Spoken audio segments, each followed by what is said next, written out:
Welcome to the Barnes & Noble at Boston University, and thank you all for coming out tonight.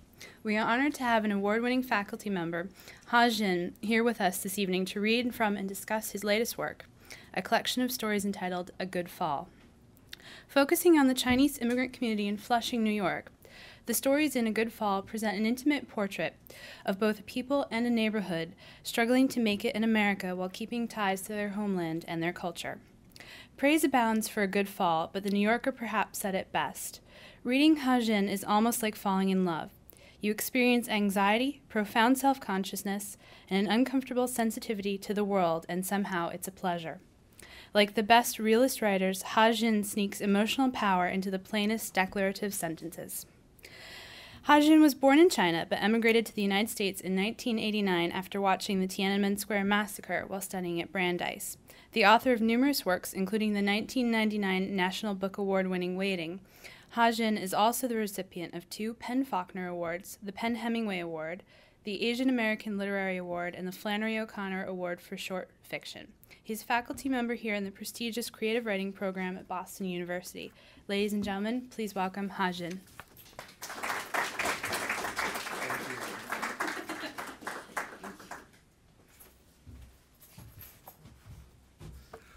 Oh, thank you for being here.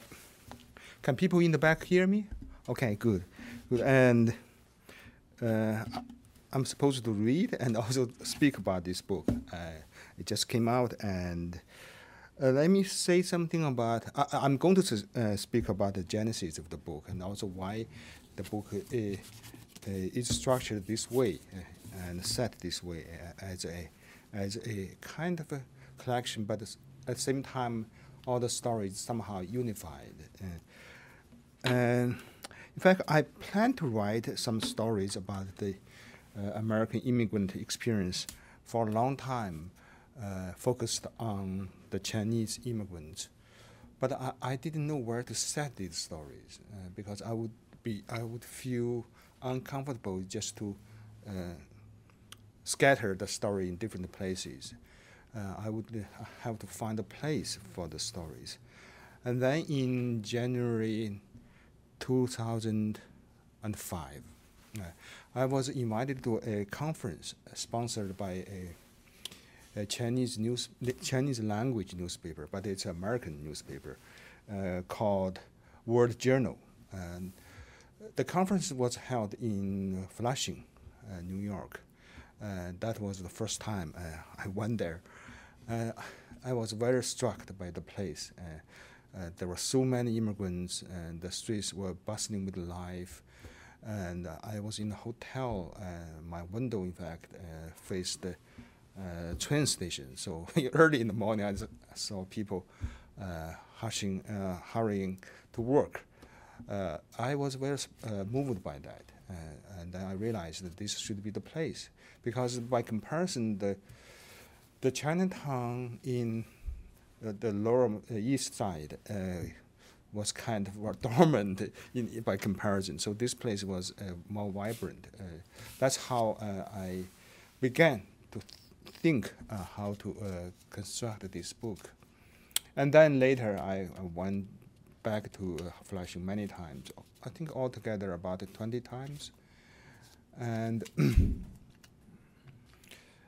and some of the stories the kernel of the stories I had already.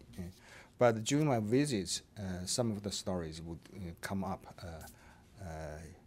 in Flushing. For instance, once I stayed in a boarding house for new arrivals. Those places were very cheap, like $15 a night. Basically, they just give you a room in a big house. I stayed in a house like that for 2 nights, and then that's how the story, A House Behind a Weeping Cherry, how that came up. Then I realized, what if a new arrival stay on the same floor with some women, and some of the women were prostitutes, and the guy was somehow involved. That's how that. And then again, how to construct a story like that especially I think among Latino and Asian Americans. a lot of men would work in sweatshops. A lot of Asian men, in fact, immigrants who started that way, restaurants or sweatshops. This is traditionally, of course, there are professionals, a lot of professionals nowadays. And then there's some of the women by some other reason, most of the time because of the smuggling fees they had to pay. So very often they were trapped in prostitution for some time. So then how to combine all these kind of traditional elements? And there were a lot of articles or newspapers articles about this kind of thing, but how to unify these to make a story. So that then that's how I began to do research, to go around and just observe. I didn't speak to people. I think once you spoke to them, they would take it back and they wouldn't tell you everything.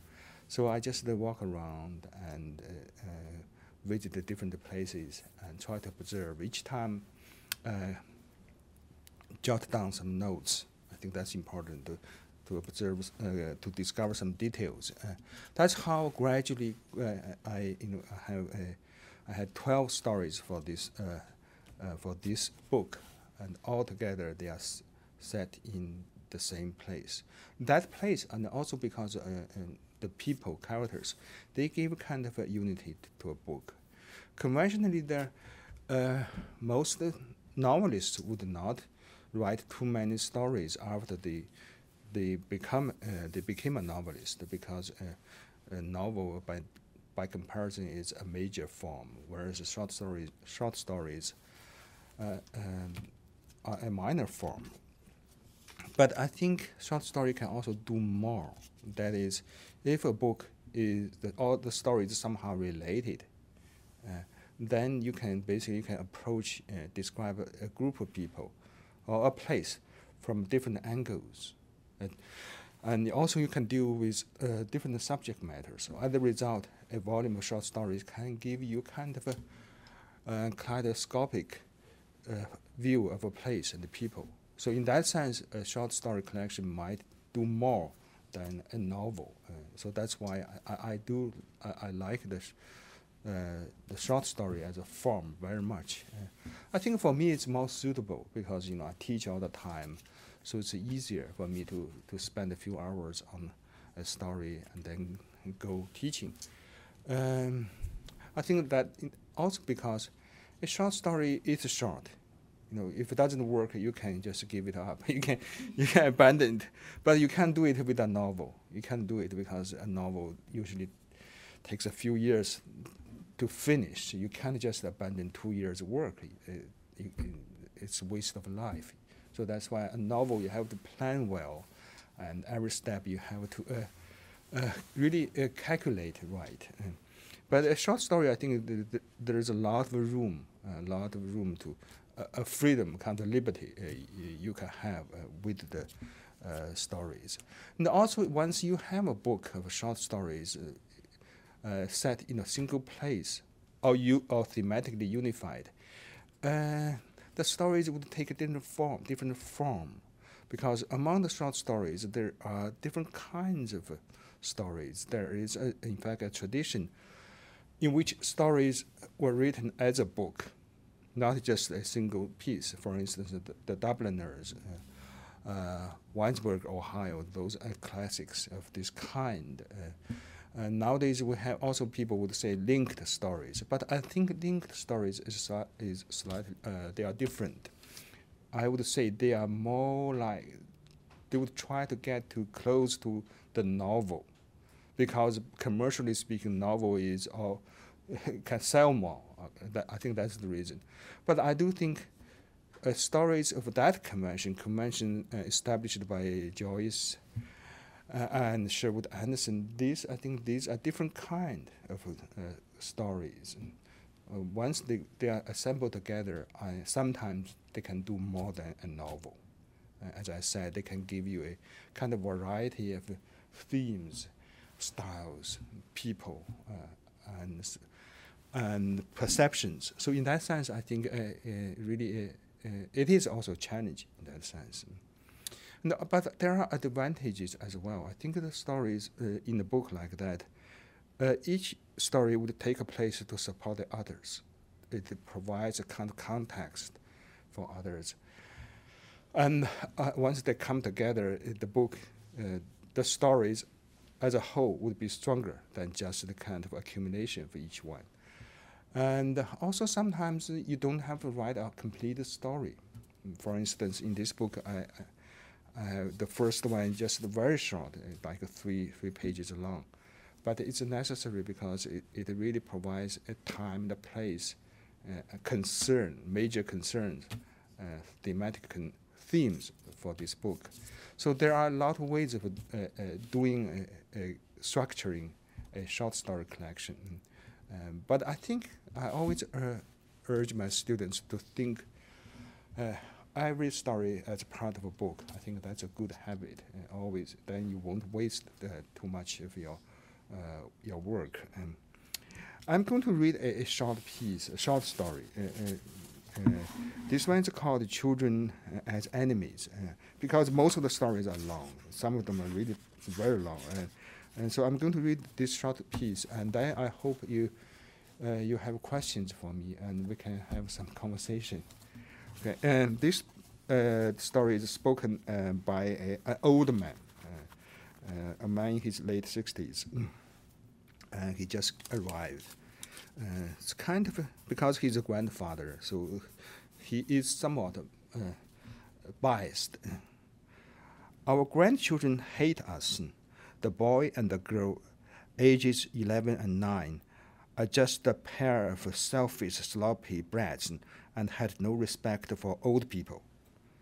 Their animosity toward us originated at the moment their names were changed, about 3 months ago. One evening, the boy complained that his schoolmates couldn't pronounce his name, so he must change it. Lots of them call me Chicken, he said.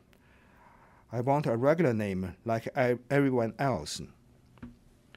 His name was Qi Gan Xi, pronounced Qi Gan Xi, which could be difficult for non-Chinese to manage. I want to change mine too, his sister Hua jumped in. Nobody can say it right, and some call me Wow. She bunched her lips, her face puffed with baby fat. Before their parents could respond, my wife put in, you should teach them how to pronounce your names. They always laugh about my silly names. Qi Gan, the boy said. If I didn't come to China, I'd say chicken too. I told both kids, you ought to be careful about changing your names. We decided on them only after consulting a reputable fortune teller. Phew, who believes that crap, the boy muttered. Our son intervened, saying to his children, let me think about this, okay? Our daughter-in-law, thin-eyed Maddie, broke in. They should have American names. Down the road, there will be lots of trouble. If their names remain unpronounceable, we should have changed them long ago. Gubin, our son, seemed to agree, though he wouldn't say it in our presence. My wife and I were unhappy about that, but we didn't make a serious effort to stop them. So Mandy and Gubin went about looking for suitable names for the children. It was easy for the girl's case. In the girl's case, they picked Flora for her, since her name Hua means flower, but it was not easy to find a name for the boy. English names are simple in meaning, mostly already empty of their original senses. Qi Gan means amazing bravery. Where can you find an English name that combines the import and the resonance of that? When I pointed out the difficulty, the boy blustered. I don't want a weird and complicated name. I just need a regular name like Charlie or Larry or Johnny. That I wouldn't allow. Names are a matter of fortune and fate. That's why fortune tellers can divine the vicissitudes of people's lives by reading the orders and numbers of the strokes in the characters of their names. No one should change his name randomly. Mandy went to the public library and checked out a book on baby names. She perused the small volume and came up with Mattie as a choice. She explained Mattie is short for Matilda, which is from Old German and means powerful in battle, very close to 旗杆 in meaning. Besides, the sound echoes mighty in English. It doesn't sound right, I said. In the back of my mind, I couldn't reconcile Mattie with Xi, our family name. I like it, the boy crowed. He seemed determined to contradict me, so I said no more. I wish my son had rejected the choice, but Gubin didn't make a peep, just sitting in the rocking chair and drinking iced tea. The matter was settled. The boy went to school and told his teacher he had a new name, Mattie. For a week, he seemed happy, but his satisfaction was short-lived. One evening, he told his parents, Mattie is a girl's name. My friend Carl told me. Impossible, his mother said. Of course it's true. I asked around, and people all said it sounded girlish. My wife, drying her hands on her apron, suggested to our son, why don't you look it up? The book on baby names was not returned yet, so Gubin looked it up and saw F or M beside the name. Evidently, Mattie didn't see that it could be both female and male. Her negligence or ignorance outraged the boy all the more. What should we do? The 11-year-old turned tearful, blaming his mother for giving him a name with ambiguous gender. Finally, my son slapped his knee and said, I have an idea. Mattie can also come from Matt. Why not drop the letter Y and call yourself Matt? The boy brightened up and said he liked that, but I objected. Look, this book says Matt is a diminutive of Matthew, is nowhere close to the sense of amazing bravery. Who gives a damn about that? The boy spat out. I'm going to call myself Matt. Wordless, I felt my face tightening. I got up and went out to smoke a pipe on the balcony. My wife followed me, saying, My old man, don't take to heart what our grandson said. He's just confused and desperate. Come back in and eat. After this pipe, I said. Don't be long. She stepped back into the apartment, her small shoulders more stooped than before. Below me, automobiles were gliding past on the wet street like colored whales. If only we hadn't sold everything in Dalian City and come here to join our son's family. Gubin is our only child, so we thought it would be good to stay with him. Now I wish we hadn't moved. At our ages, my wife is 63 and I'm 67, and at this time, it's hard to adjust to life here. In America, it feels as if the older you are, the more inferior you grow. Both my wife and I understood we shouldn't meddle with our grandchildren's lives, but sometimes I simply couldn't help offering them a bit of advice. She believed it was our daughter-in-law who had spoiled the kids and made them despise us. I don't think Mattie is that mean, though beyond question, she's an indulgent mother. Flora and Matt looked down on everything Chinese, except for some food they liked. They hated to go to the weekend school to learn to read and write the characters. Matt announced, "I've no need for that crap." I would have to force down my temper whenever I heard him say that. Their parents managed to make them attend the weekend school, though Matt and Flora had quit inscribing the characters. They went there only to learn how to paint with a brush, taking lessons from an old artist from Taiwan. The girl, sensitive by nature and delicate in health, might have some talent for arts, but the boy was good for nothing. But the boy was good at nothing but daydreaming. I just couldn't help imagining that he might end up a gutter snipe. He wouldn't draw bamboos or goldfish or landscapes with a brush. Instead, he produced merely bands and lines of ink on paper, calling them abstract painting. He experimented with the shades of the ink as if it were watercolors. Sometimes he did that at home too, seeing his chubby face and narrow eyes as he worked in dead earnest. I wanted to laugh. He once showed a piece with some vertical lines of ink on it to an art teacher at his school. To my horror, the woman praised it, saying those lines suggested a rainfall, a waterfall, or if you observe them horizontally, they would bring to mind layers of clouds or some sort of landscape. What a crock was that?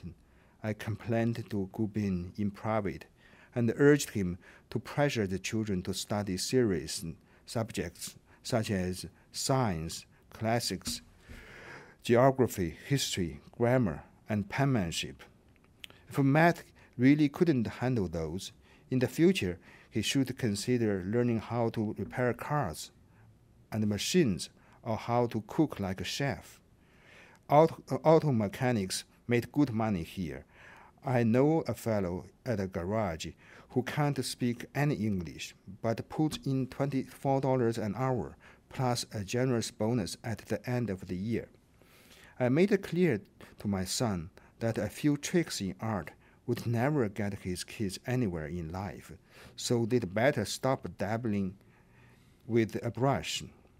Gubin and Matt said Matt and Flora were still young, and we shouldn't push them too hard, but he agreed to talk to them.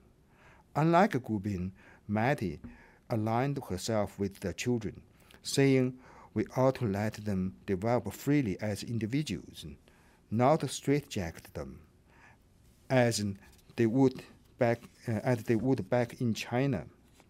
My wife and I were unhappy about our daughter-in-law's position. Whenever we criticized her, our grandchildren would mock us and yell at us in defense of their mother.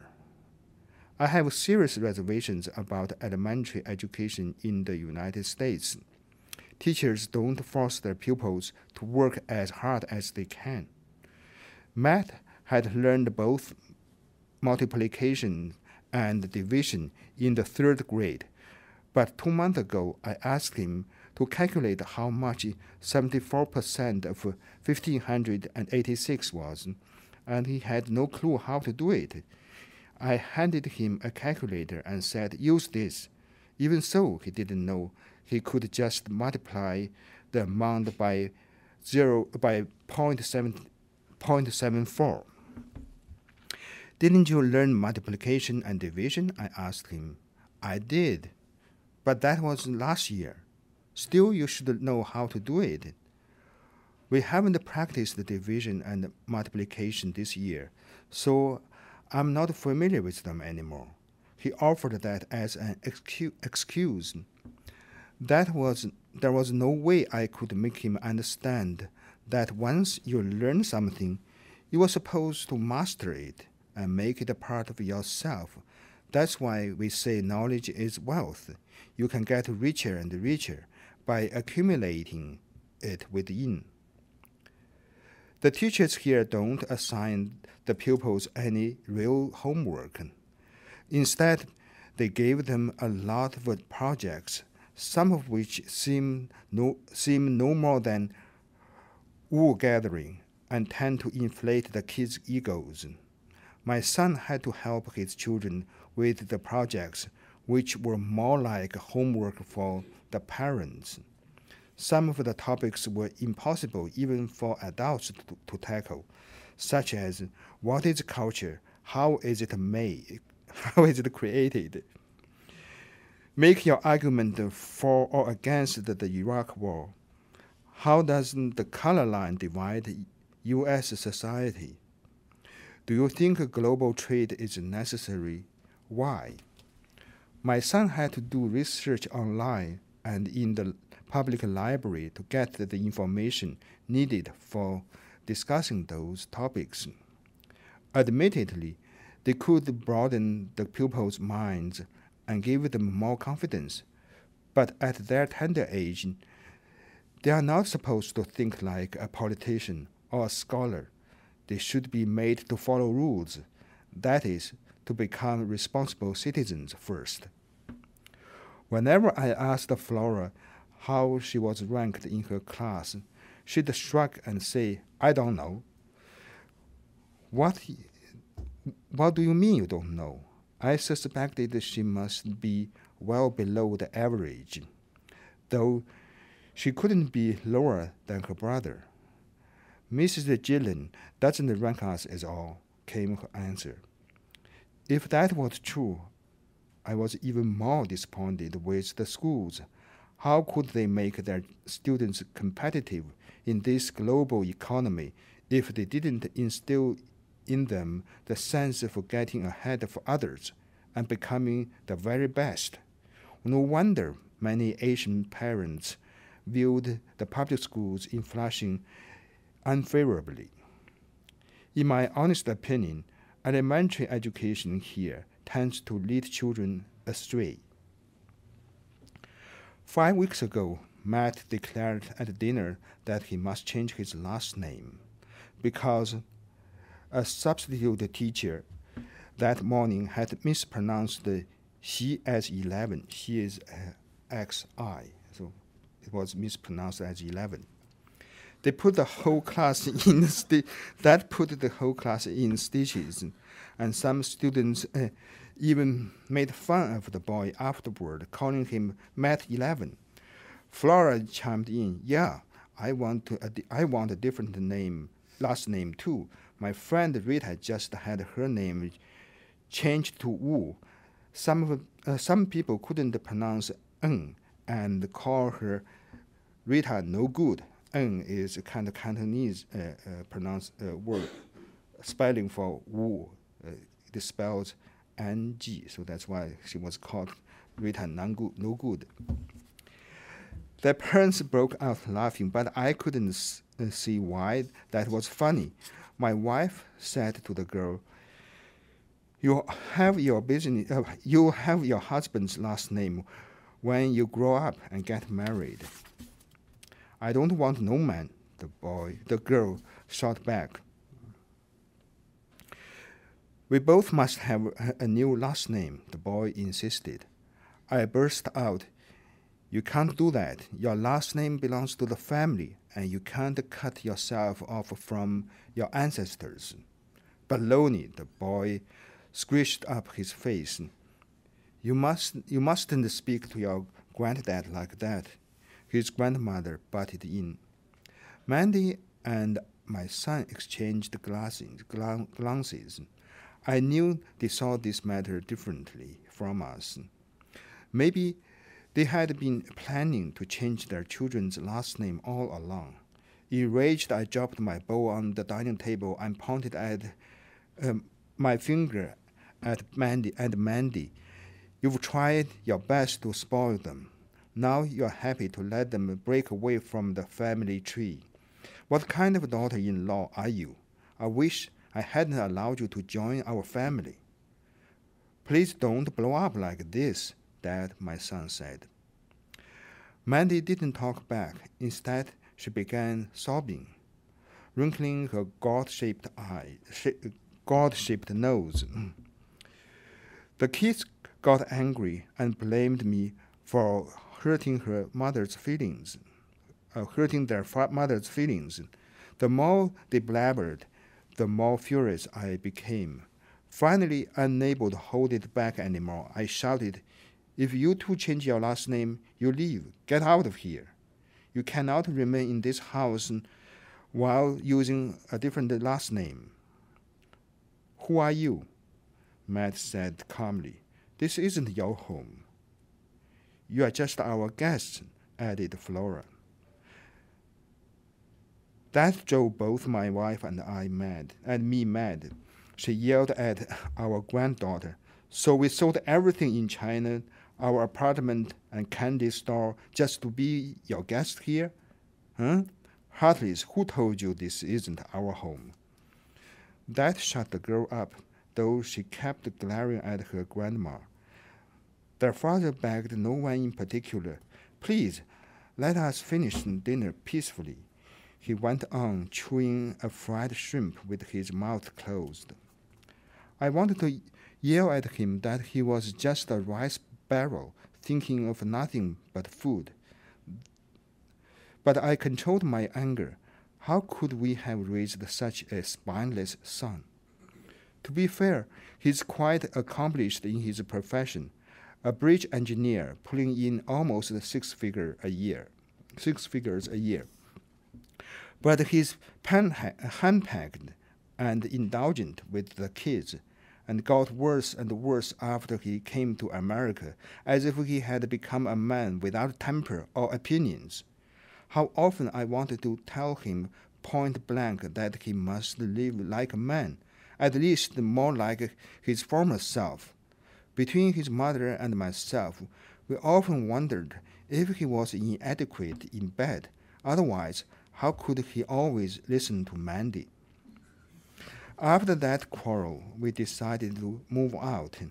Gubin and Mandy helped us fill out an application for housing offered to the elderly by the city, which we will have to wait a long time to get.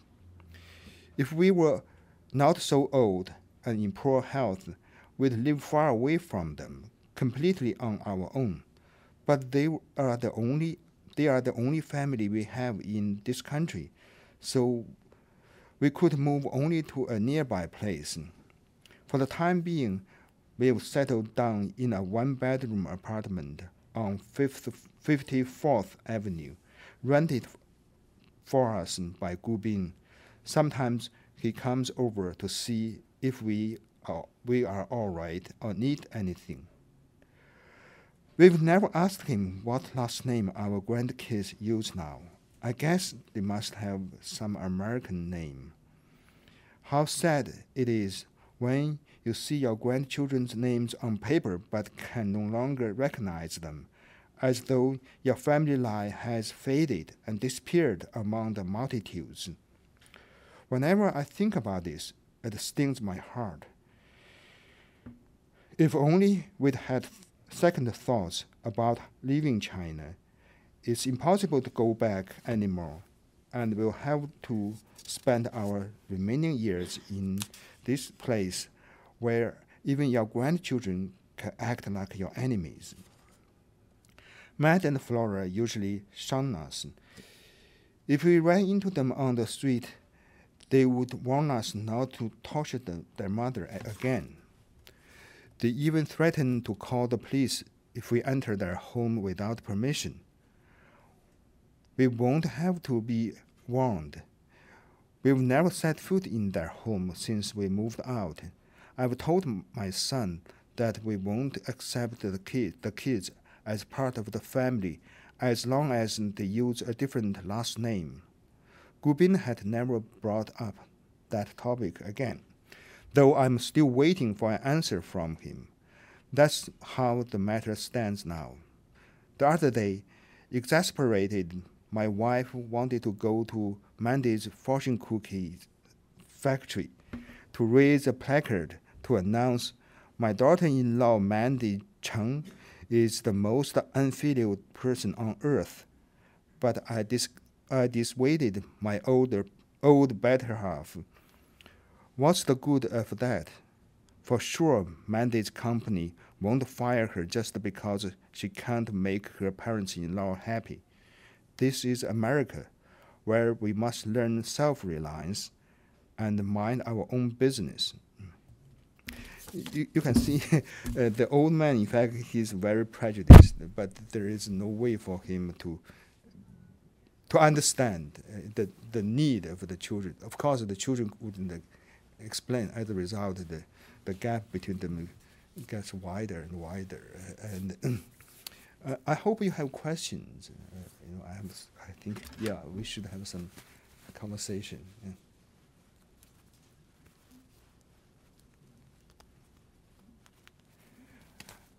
Yeah. Another reason I write this book, in a way, I deliberately want to set it in flashing, was that a lot of people say, especially people who, Western scholars who study Chinese literature and culture, they very often view Chinatown as a place where most people would not be interested in. And so they would say, who want to read stories about those people.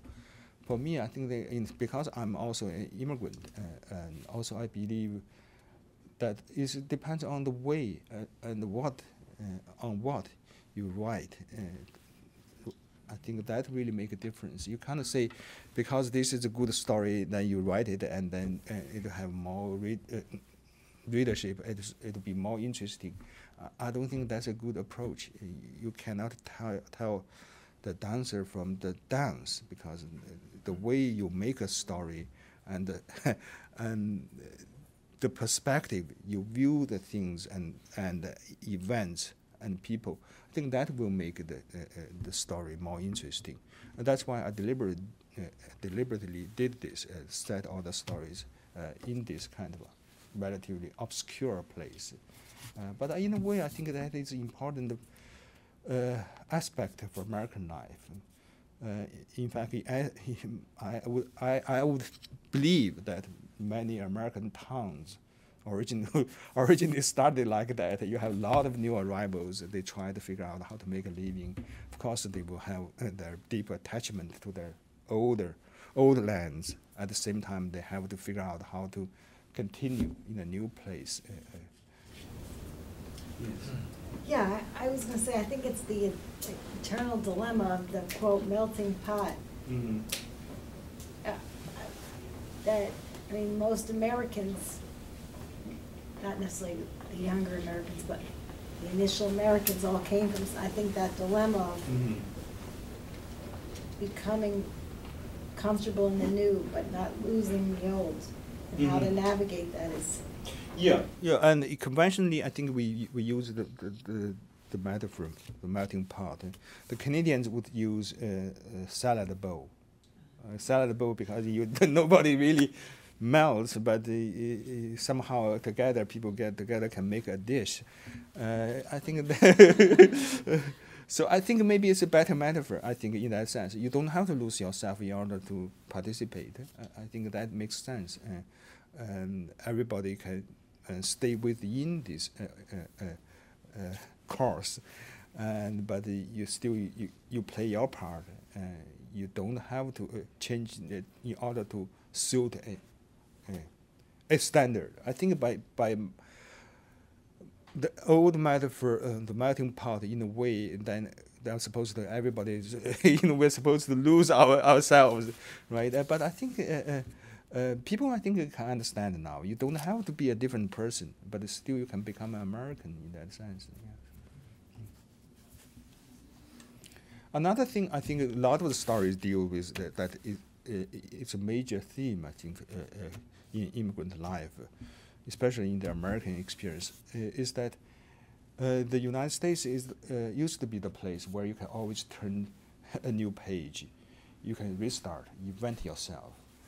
And I think that was a assumption. But because nowadays, the because of email and airplane, all these kind of technology really shortened the distances among people, and so the old place and the new place now is so close. Very often as a result, it's very hard for you to turn new page, new leaf. It's almost impossible sometimes, because if you communicate with your family every day, right? You are still part of it, as if they are still around you. So I think that's a major theme in this book. The idea of inventing oneself, I think is very hard now. Yes. You mentioned that you chose not to speak to the people in Flushing as you were conceiving the ideas for the short story collection. I was just wondering why in particular you chose to do that. You don't interview people. That doesn't mean I don't speak to people. I talk about different things, but I wouldn't mention I'm writing a story or I'm going to write about them. I wouldn't do that. But I think a lot of things, for instance, there's a story about home health aides. And most of the women, I think the Chinese immigrants, they live and work in Queens. Many of them, in fact, are in Flushing. And so that story is basically their story. I don't have to talk to them, honestly, but there have been so many things written about them. What my job was really to make a good story, to give a voice to a person of that kind. But because I wrote it in English, so the voice is created. It's not her original voice. And some of them, they speak different dialects. So, but my job in writing it in English was to make the sound authentic, at least make their concerns, the interested concerns, authentic. I think that's more important. It's not just language, really their interest and then concerns. So there are in fact, there have been a lot written in news about the immigrants in Flushing. But as a fiction writer, my job was to piece the details, fragments together, try to unify some of them, and then create a line of drama and put people into the situation. And sometimes also I have to begin with the people, with the person, with the character. So in essence, it's just how to make a good story. Yes.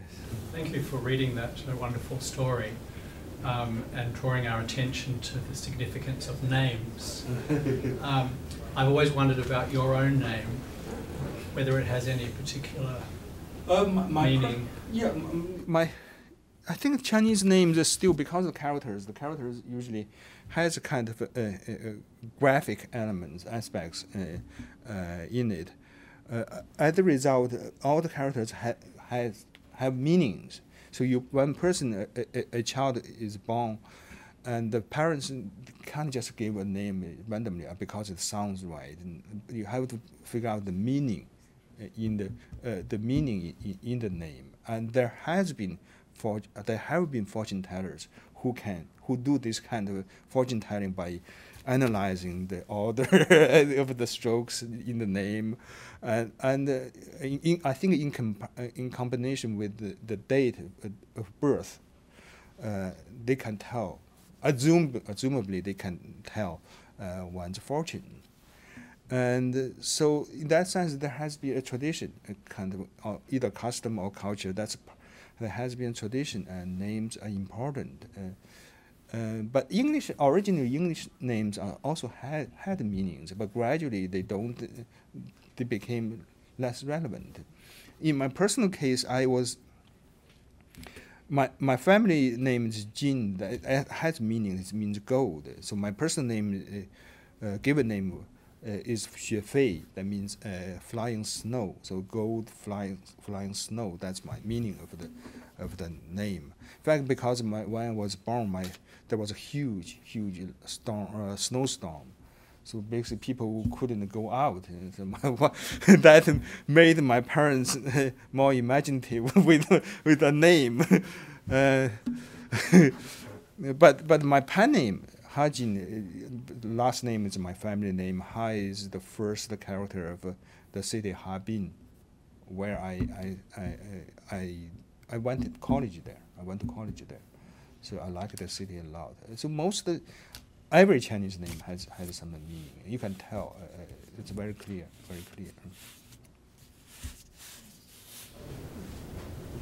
Do you always just write in English, or do you still write in Chinese?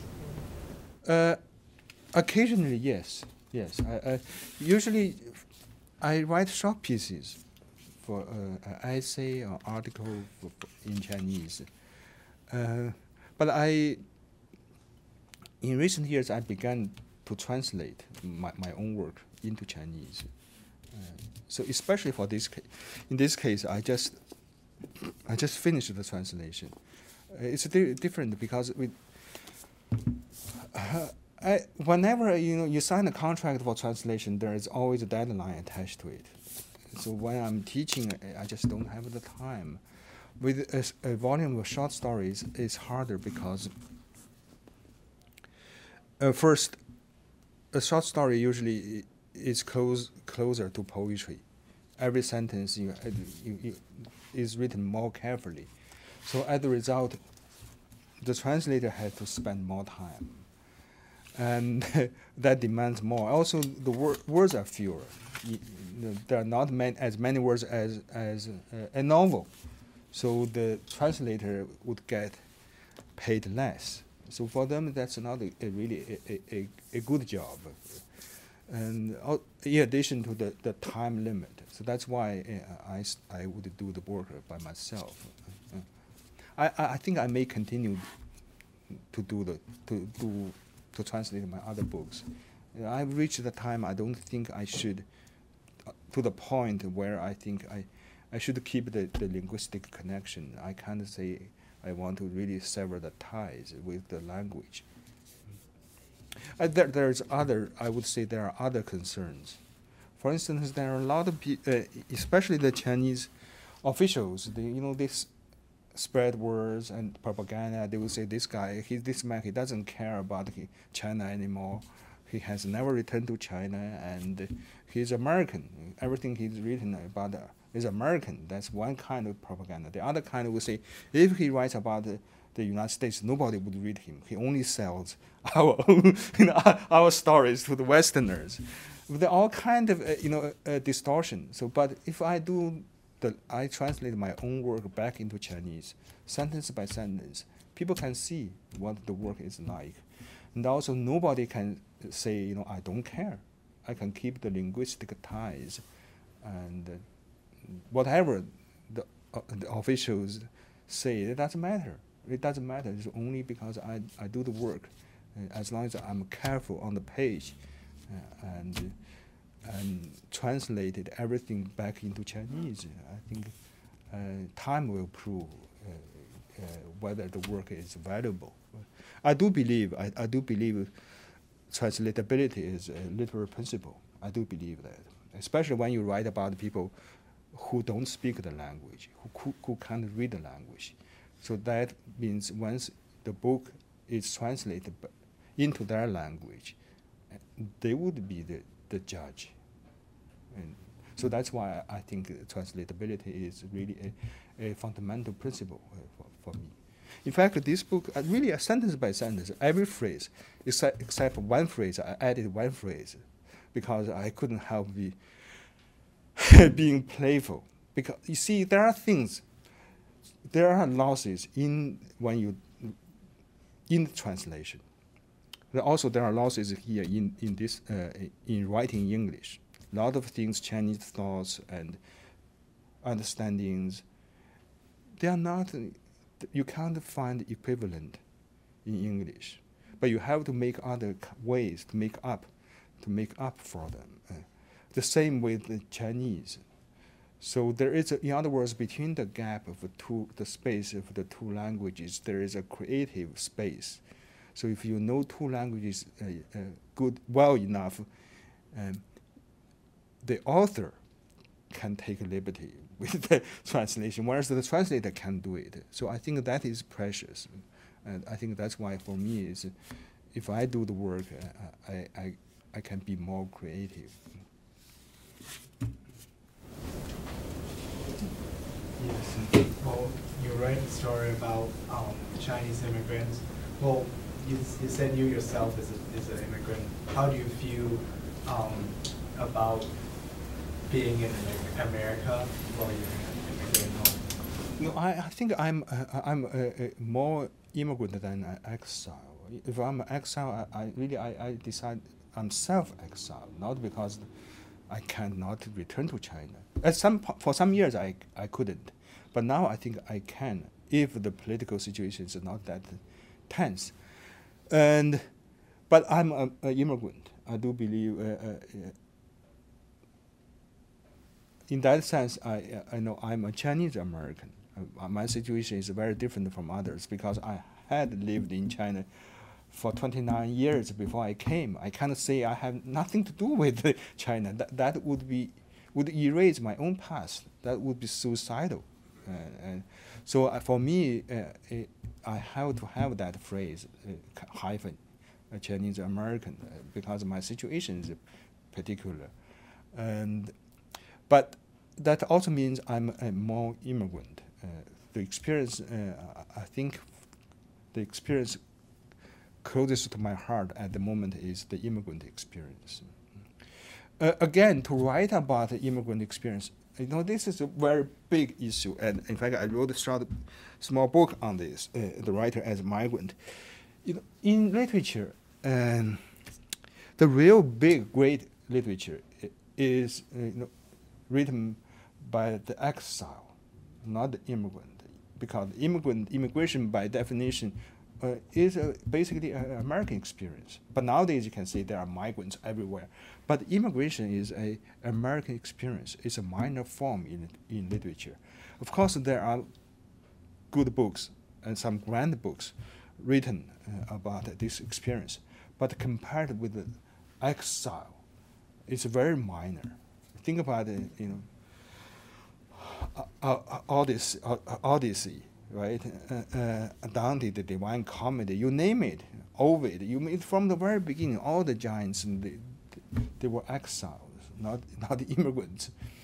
But that doesn't mean this experience is not valuable. I think precisely because it is not major yet, and there is room to create stories, to explore, to find new meanings. I think one way of doing this is to really combine this kind of a kind of an American experience combined with the big, great literary subject, the exile, the experience of the exile. Not just isolate the immigrants as a group, Chinatown people or Koreatown people. I think we should really expand this. It can be personal, sure, but we can really make it a personal universal from the particular. We can make it resonant to others. So I think that's what I believe as a writer. Universality, universal values are fundamental for literature. We start with the particular, but ultimately we should reach the universal.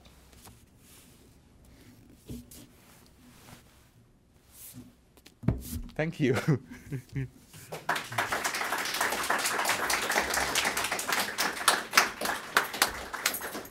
Thank you very much, Professor Jin. For anyone who would like to get a signed copy, there's plenty in the back. I'm sure Ha-Joon would be happy to oblige.